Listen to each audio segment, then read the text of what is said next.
పొడపాటు జయనందరు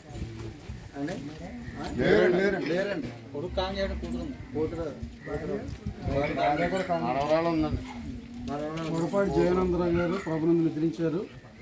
వారి భౌతిక దేహాన్ని బరియలకు తరలిందాం. దేవుని క్రమం చొప్పున ఆరాధన క్రమాన్ని జరిగించుకుందాం. రవికాంతిని మించుదాం అనేటువంటి కీర్తన పాడుకుందాం. 497 కీర్తన.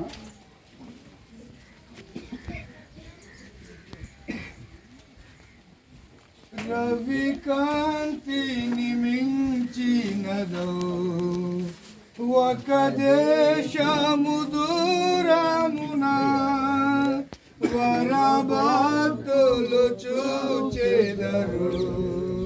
తండ్రి ఆశ్రయమే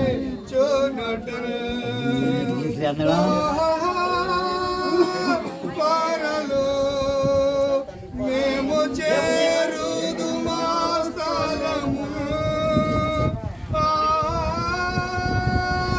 పరలో మేము చేరుదు మా స్థలము.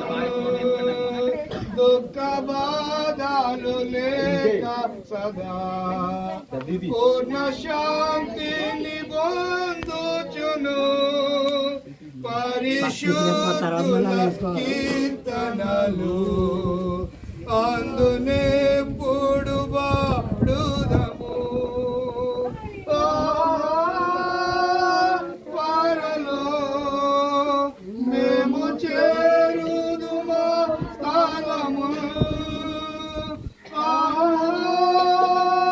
పరలో మేము చేరుదు మా స్థలము. ప్రేమ సాగరుడో జనకుడు మాకు నిచ్చిన మేలులకై మా కృతజ్ఞత చూపుచును. నిత్యమున్ స్తుతించెదము.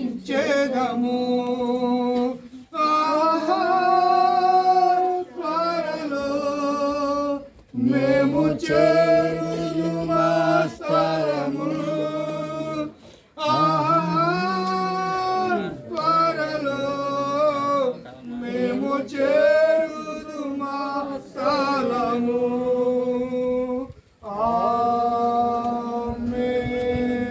మృతుల భూస్థాపన క్రమం కొరకైనటువంటి ఆరాధన తండ్రి యొక్కయు కుమారుని యొక్కయు పరిశుద్ధాత్మ యొక్క నామమున ఆమేన్. ప్రభువా మమ్మల్ని కనికరింపుము. క్రీస్తు మమ్మల్ని కనికరింపుము. ప్రభువా మమ్మల్ని కనికరింపుము. ఈ సమయంలో దావీదు కీర్తన గ్రంథము 90వ కీర్తన మొదటి 12 వచనాలు కొత్త ప్రచిత్రాలుగా చదువుకుందాం. చదవమ్మా, ఎవరైనా చదవండి. 90వ కీర్తన మొదటి నుంచి 12 వచనాలు మామూలుగా చదివి ఆటంకం చదివి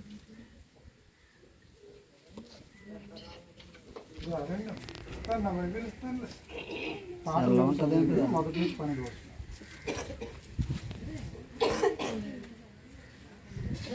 తరతరముల నుండి మాకు నివాసస్థలము నీవే. పర్వతములు పుట్టక మునుపు భూమిని లోకముని ఉద్దేక మునుపు యుగయుగములకు నీవే దేవుడవు. నీవు మనుషులను మంటికి మార్చుచున్నావు. నరులారా తిరిగి రండని నీవు సెలవిచ్చుచున్నావు. నీ దృష్టికి 1000 సంవత్సరం గతించిన నిన్నటి వలె నున్నది. రాత్రి అందరూ ఒక జాము వలె నున్నది.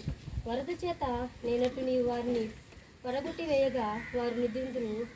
పొద్దున వారు పచ్చగడ్డి వలె చిగురిందురు. పొద్దున అది మొలిచి చిగురించును. సాయంకాలం అది కోయబడి వాడబారు. నీ కోపం వలన మేము క్షీణించుచున్నాము. నీ ఉగ్రతను బట్టి దిగులు పడుచున్నాము. మా దోషములు నీవు నీ ఎదుట నిలుచుకొని ఉన్నావు. నీ ముఖకాంతిలో మా అరక్ష పాపములు కనబడుచున్నవి. నీ ఉగ్రతను భరించుచుని మా దినములన్నీ గడుపుతిమి.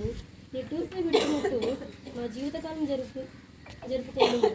మా ఆయుష్కాలం 70 సంవత్సరములు. అధిక బలం ఉన్న ఎడల 80 సంవత్సరములకు. అయినను వాటి వైభవము ఆయాసము దుఃఖమే. అది త్వరగా గతించును, మేము ఎగిరిపోదుము.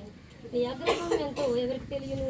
నీవు చెందవలసిన భయం కొలది పుట్టు నీ క్రోధం ఎంతో ఎవరికి తెలియను. మాకు జ్ఞాన హృదయం కలుగునట్లుగా చేయుము. మా దినము లెక్కించినప్పుడు మాకు నేర్పు. మనము దేవుని వలన మేలు అనుభవించడమా కీడును అనుభవించ తగదా? యెహోవా ఇచ్చును, యెహోవా తీసుకొని పోయాను. యెహోవా నామమునకు స్తుతి కలుగుగాక. నా విమోచకుడు సజీవుడు అని ఆయన భూమి మీద నిలుచునని నేను ఎరుగుతున్నాను. శరీరంతో నేను దేవుని చూచదును, నా మట్టుకు నేను చూచదు. మరి ఎవరు కాక నేనే కనులారా ఆయన చూచదు. శరీరముతో నేను దేవుని చూచదు. యేసు మృతి పొంది తిరిగి లేచునని మనం నమ్మిన ఎడల అదే ప్రకారం యేసునందు నిద్రించిన వారిని దేవుడు ఆయనతో కూడా వెంట పెట్టుకున్నాడు. కావున నిరీక్షణ లేని ఇతరుల వల్లే మీరు గొప్పపడకూడదు. ఆదామునందు అందరూ ఎలాగ మృతి పొందుతున్నారు, అలాగనని క్రీస్తునందు అందరూ బ్రతికింపబడుతున్నారు. కావున నిరీక్షణ లేని ఇతరుల వల్ల గొప్పపడదు.